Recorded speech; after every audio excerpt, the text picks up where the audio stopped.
નમસ્કાર વિદ્યાર્થી મિત્રો, તપોવન સાયન્સ એકેડમી આપનું હાર્દિક સ્વાગત કરે છે.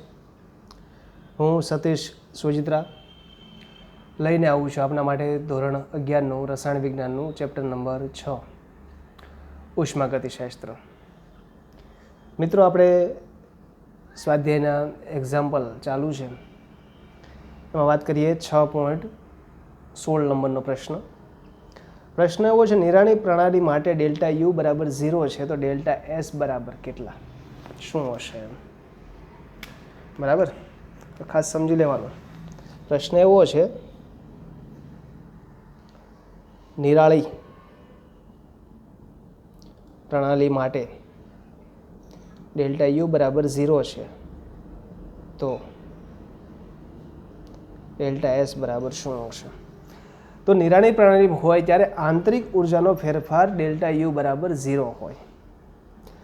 એટલે કે પ્રણાલી અને પર્યાવરણ વચ્ચે ઉર્જાનો કોઈ પણ પ્રકારનો વિનિમય થતો નથી. ડેલ્ટા યુ બરાબર 0 છે એનો મતલબ શું થાય કે પ્રણાલી અને પર્યાવરણ વચ્ચે કોઈ પણ પ્રકારનો ઉર્જાનો વિનિમય થતો નથી. પરંતુ નિરાળી પ્રણાલીમાં સ્વયંભૂ પ્રક્રિયા થતી હોય તો એન્ટ્રોપીનું મૂલ્ય વધારે હોય, માટે ડેલ્ટા એસનું મૂલ્ય 0 કરતાં વધારે એટલે કે ધન જોવા મળશે. જો પ્રક્રિયા આપમેળે થતી હોય નિરાળી પ્રણાલીમાં તો ખાસ ધ્યાનમાં રાખવાનું, ડેલ્ટા એસનું મૂલ્ય 0 કરતાં વધારે હશે. એમસીક્યુ માટે અગત્યનો પ્રશ્ન છે. હવે એક્ઝામ્પલ નંબર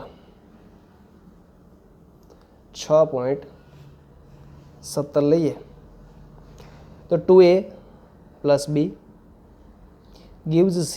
પ્રક્રિયા સમીકરણ આપણને રકમમાં એક આપેલું છે. પ્રક્રિયા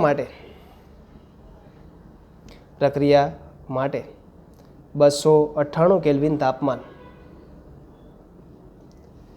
ડેલ્ટા એચ બરાબર 400 કિલોજૂલ પ્રતિ મોલ અને ડેલ્ટા એસ બરાબર 0.2 કિલોજૂલ પ્રતિ કેલ્વિન પ્રતિ મોલ. પ્રક્રિયા માટે ડેલ્ટા એચ અને ડેલ્ટા એસ ને તાપમાનના નિશ્ચિત ગાળા માટે અચળ ગણો. એટલે કે ધારો કે આપણને વાત આપી છે કે પ્રક્રિયા સમીકરણ આપેલું 2a + b gives c પ્રક્રિયા સમીકરણ છે. તો 298 કેલ્વિન તાપમાને ડેલ્ટા એચ છે 400 કિલોજૂલ પ્રતિ મોલ અને ડેલ્ટા એસ છે 0.2 કિલોજૂલ પ્રતિ કેલ્વિન પ્રતિ મોલ છે. આને નિશ્ચિત તાપમાનના ગાળા માટે આપણે અચળ ગણી લઈએ. તો પ્રાકકથન કરો કે આપેલી પ્રક્રિયા તાપમાને સ્વયંસ્ફુરિત થશે કે નહીં.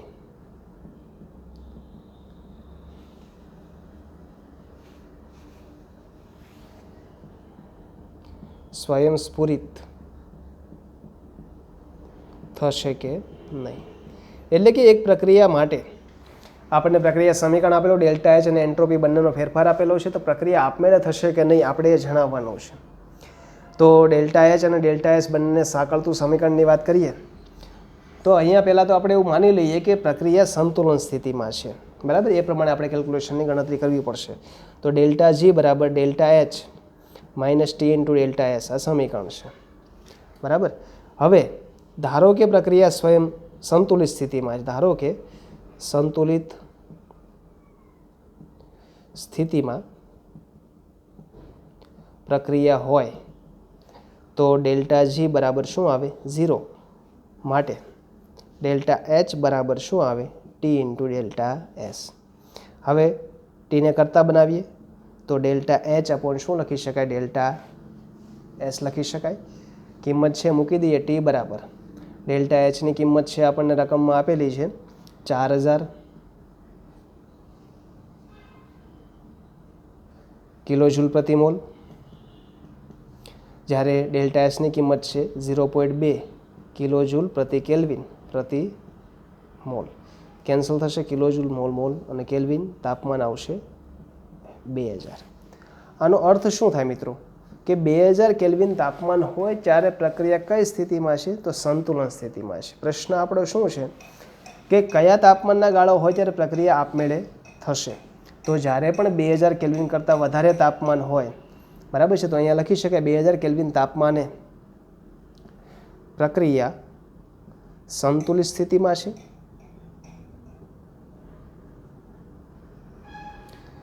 2000 કેલ્વિન કરતાં વધુ તાપમાને પ્રક્રિયા સ્વયંસ્ફુરિત થશે.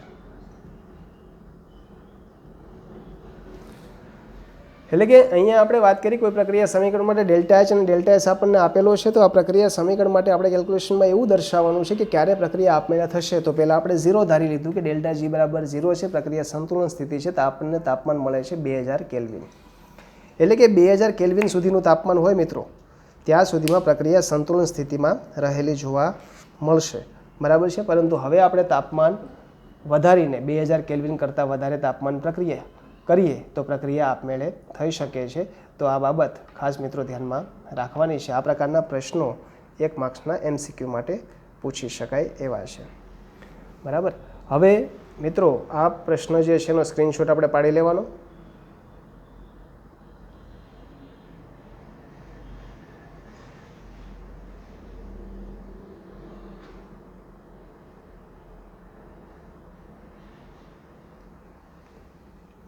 સ્ક્રીનશોટ પાડી લઈએ, આગળનું એક્ઝામ્પલ લઈએ.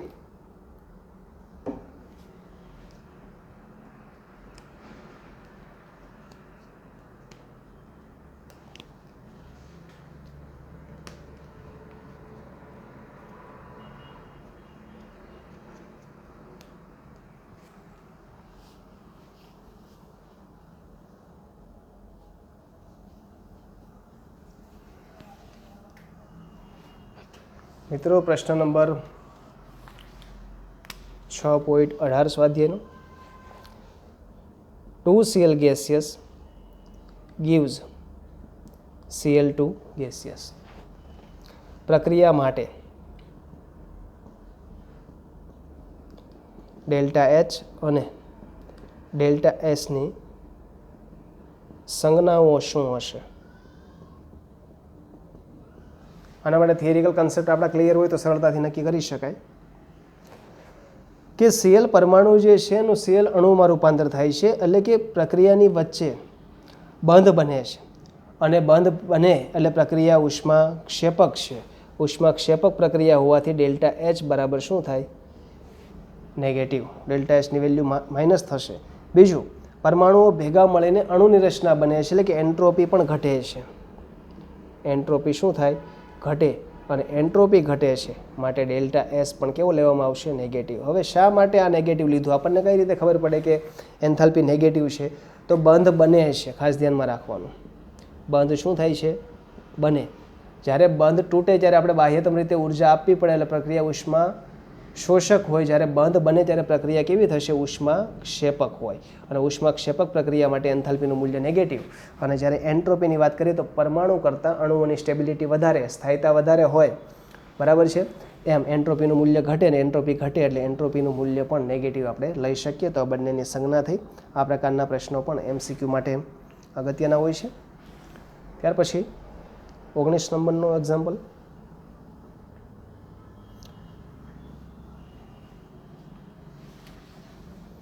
છ 6.19 સમીકરણ આપેલું છે 2A gaseous plus B gaseous gives 2D gaseous પ્રક્રિયા માટે. આ એક પ્રક્રિયા છે. એના માટે આંતરિક ઉર્જા, પ્રમાણિત આંતરિક ઉર્જાનો ફેરફાર -10.5 કિલોજૂલ. એન્ટ્રોપીનો ફેરફારનું મૂલ્ય -44.1 જૂલ પ્રતિ કેલ્વિન. અને આપણે આંતરિક ઉર્જાનો મુક્ત ઉર્જા ડેલ્ટા જી ગણવાની છે. મુક્ત ઉર્જા ડેલ્ટા જી મિત્રો ગણો એવો પ્રશ્ન છે. અને પ્રાકકથન કરો કે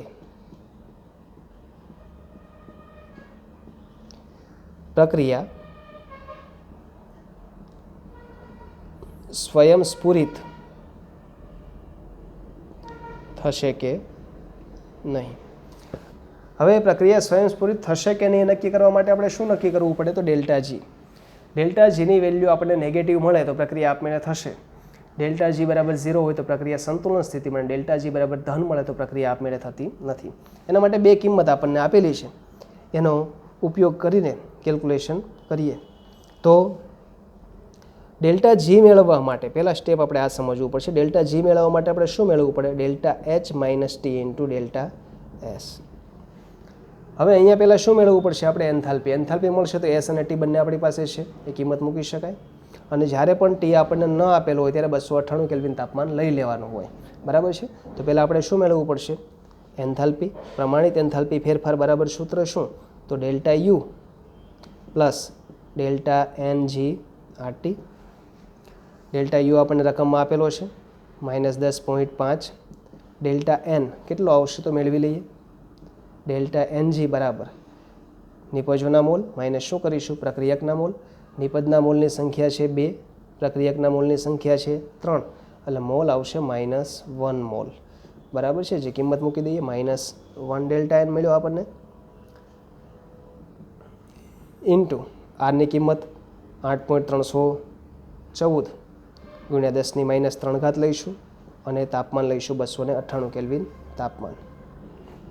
તો કેલ્ક્યુલેશનના અંતે આપણને મળશે 10.5, અહીંયા આવશે -2.478 -12.978 શું આવશે મિત્રો? Kilo joule. તો અહીંયા આપણે મેળવવું છે ડેલ્ટા જી, પણ ડેલ્ટા જી મેળવવા માટે ડેલ્ટા એચની જરૂર પડશે. એટલે સૌપ્રથમ આપણે શું મેળવી લીધું? Delta H. ડેલ્ટા એચ વાળું સૂત્ર delta U plus delta N G R T. એમાં ડેલ્ટા યુની કિંમત આપણે રકમમાં આપેલી છે, ડેલ્ટા એન આપણે મેળવી લીધો પ્રક્રિયા સમીકરણ પરથી. આરની કિંમત 8.314 ગુણ્યા 10⁻³ લઈશું, કિલો જૂલ છે, અને 298 કેલ્વિન તાપમાન, એટલે આપણને મળશે મિત્રો ડેલ્ટા એચ. હવે ડેલ્ટા એચની જે કિંમત મળી એને આપણે આ બાજુના સમીકરણમાં મૂકી દઈએ. Delta G is equal to delta H minus T into delta S. ડેલ્ટા એચની કિંમત છે -12.978 માઇનસ તાપમાન છે 298 કેલ્વિન તાપમાન, ઇન્ટુ ડેલ્ટા એસ છે 44 જૂલમાં છે, એનું કિલો જૂલમાં કન્વર્ટ કરી દઈએ. કિલો જૂલમાં કન્વર્ટ કરીએ તો -0.0 શું આવશે? 44. બરાબર છે? આની કેલ્ક્યુલેશન કરવામાં આવે તો 0.164 કિલો જૂલ આપણો આન્સર આવશે. 0.164 કિલો જૂલ. હવે ડેલ્ટા જીની વેલ્યુ કેવી મળી આપણને? પોઝિટિવ. પોઝિટિવ વેલ્યુ મળે તો પ્રક્રિયા સ્વયંસ્ફુરિત થતી નથી, માટે ડેલ્ટા જીની વેલ્યુ 0 કરતાં વધારે હોવાથી પ્રક્રિયા સ્વયંસ્ફુરિત થશે નહીં. પ્રક્રિયા સ્વયંસ્ફુરિત મિત્રો આપણે કરી શકતા નથી. આ બાબત મિત્રો ખાસ ધ્યાનમાં રાખવાની છે. તો આ એક્ઝામ્પલ ખાસ અગત્યનું. આ પ્રકારના એક્ઝામ્પલ પૂછાવાની શક્યતા વધારે હોય, જેમાં આપણે 2 સમીકરણનો ઉપયોગ કરીએ છીએ. આ બંને સમીકરણ એમ પણ આઈએમપી છે. બરાબર છે? તો બંને સમીકરણો ખાસ મિત્રો તૈયાર કરી નાખવાના છે. સ્ક્રીનશોટ પાડી લેવાનો.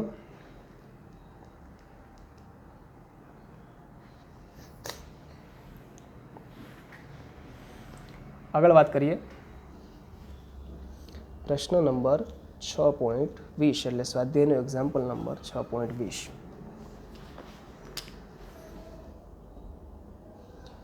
એક પ્રક્રિયા માટે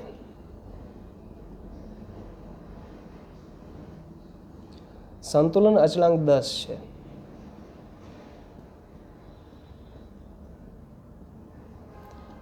તો ડેલ્ટા જીનું મૂલ્ય કેટલું હશે? આરની વેલ્યુ આપણને રકમમાં આપી દીધી છે 8.314 જૂલ પ્રતિ કેલ્વિન પ્રતિ મોલ છે.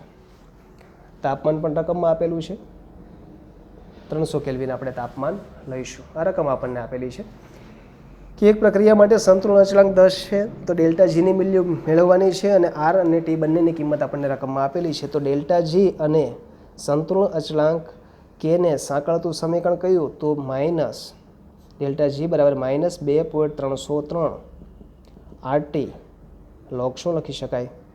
કે કિંમત મૂકી દઈએ -2.303. આરની કિંમત રકમમાં આપેલી છે 8.314 ટી તાપમાન છે 300 અને log k એટલે log 10 બરાબર. કેલ્ક્યુલેશન કરવામાં આવે તો આન્સર આવશે -5744.1 જૂલ પ્રતિ મોલ. કિલો જૂલમાં કન્વર્ટ કરી દઈએ તો -574 કિલો જૂલ પ્રતિ મોલ બરાબર છે. એટલે અહીંયા ડેલ્ટા જીની વેલ્યુ કેવી મળશે? માઇનસ. હવે કદાચ પ્રશ્નમાં ચેન્જીસ કરીને એવું પણ પૂછી શકાય પ્રક્રિયા આપમેળે થશે કે નહીં, તો માઇનસ વેલ્યુ છે તો પ્રક્રિયા આપમેળે કરી શકાય છે બરાબર છે. તો આ બાબત પણ ખાસ ધ્યાનમાં રાખવાની છે. ઘણાને લોગ જોતા હજુ નથી આવડતું એટલે લોગ ટેબલનો ઉપયોગ કરીને શીખવાનું છે. અજુડિયા સાહેબે શીખવાડેલું છે.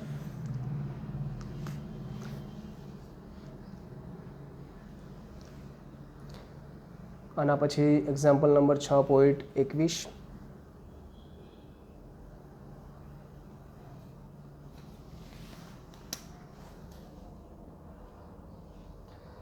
NO ગેસિયસ માટે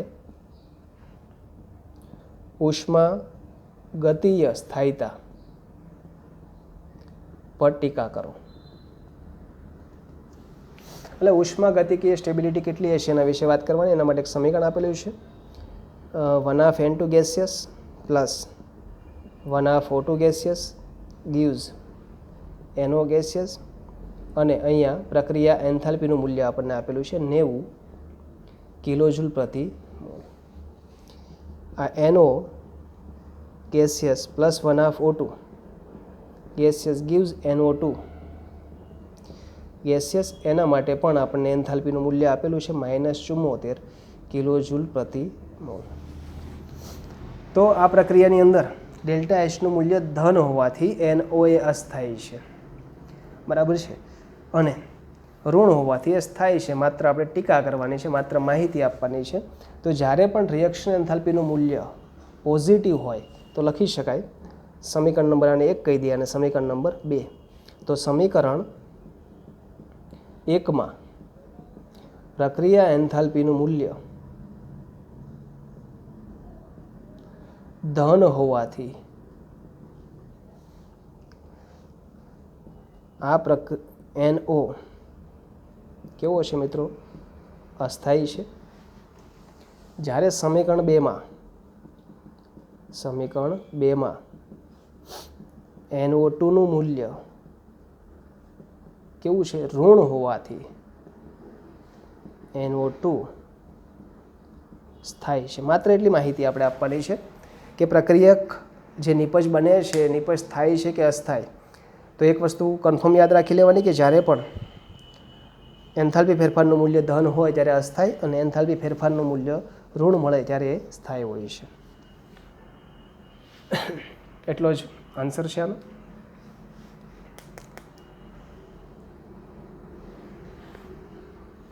સ્વાધ્યાયનો છેલ્લો એક્ઝામ્પલ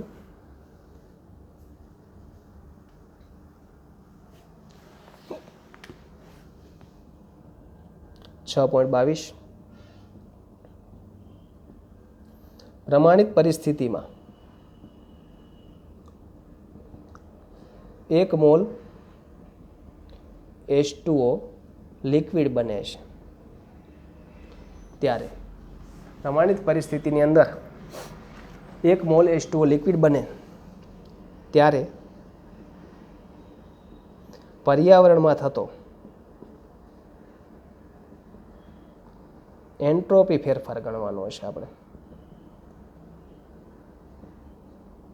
અને ફોર્મેશન એન્થાલ્પી આપણને આપેલી છે -286 કિલોજૂલ પ્રતિ મોલ. મિત્રો અહીંયા 1 મોલ આપણે પાણી બનાવીએ છીએ ત્યારે પર્યાવરણની અંદર એન્ટ્રોપીનો શું ફેરફાર થાય છે મેળવવાનો છે. એના માટે સમીકરણ લઈએ H2 gaseous plus 1/2 O2 gaseous gives H2O liquid અને ફોર્મેશન એન્થાલ્પીનું મૂલ્ય આપણને રકમમાં આપેલું છે -286 કિલોજૂલ પ્રતિ મોલ બરાબર. તો આ પ્રક્રિયાની અંદર આપણે 1 મોલ પાણી બને ત્યારે 286 કિલોજૂલ જેટલી ઉષ્મા મુક્ત થાય છે અને આટલી જ ઉષ્મા પર્યાવરણમાં મિત્રો શું થાય છે? દાખલ થાય. જેટલી મુક્ત થતી હોય એટલી જ ઉષ્મા પર્યાવરણમાં દાખલ થતી હોય માટે Q સરાઉન્ડિંગ બરાબર કેટલું લખી શકાય? 286 કિલો જૂલ પ્રતિ મોલ. આ પ્રણાલીમાંથી ઉત્પન્ન થાય છે, ક્યાં જશે? પર્યાવરણમાં જશે. 286 માટે ડેલ્ટા એસ સરાઉન્ડિંગ બરાબર ક્યુ સરાઉન્ડિંગ એટલે કે પર્યાવરણ અપોન શું લખી શકાય? ટી માટે 286. તાપમાન આપણને ન આપેલું હોય ત્યારે કેટલું લઈ લેવાનું? 298. તો આપણો આન્સર આવશે 0.9597 કિલો જૂલ પ્રતિ કેલ પ્રતિ મોલ લઈ શકાય. બરાબર છે. આમ 959.7 જૂલ પ્રતિ કેલ્વિન પ્રતિ મોલ આ આપણો આન્સર થશે. કે એન્ટ્રોપીનો ફેરફાર કેટલો જોવા મળશે? 0.9597 કિલો જૂલ પ્રતિ કેલ્વિન પ્રતિ મોલ. તો મિત્રો અહીંયા સાથે આ ચેપ્ટર નંબર 6 આપણે પૂર્ણ થાય છે. થિયરી અને સ્વાધ્યાય અને ઉદાહરણના બધા જ એક્ઝામ્પલો કરાવેલા છે તમને. ફરીથી કહું છું કે એક્ઝામ્પલની પાકી બુક જે છે એમાં રકમ સાથે આ દરેક એક્ઝામ્પલો આપણે એક વાર હોમવર્કની અંદર લખવાના છે. મુખ્ય સૂત્રો આપણી માટે અગત્યના હોય. કેમેસ્ટ્રીમાં સૂત્ર આવડે એટલે એક્ઝામ્પલ આવડે, એટલે બાબત ખાસ ધ્યાનમાં રાખવાની છે.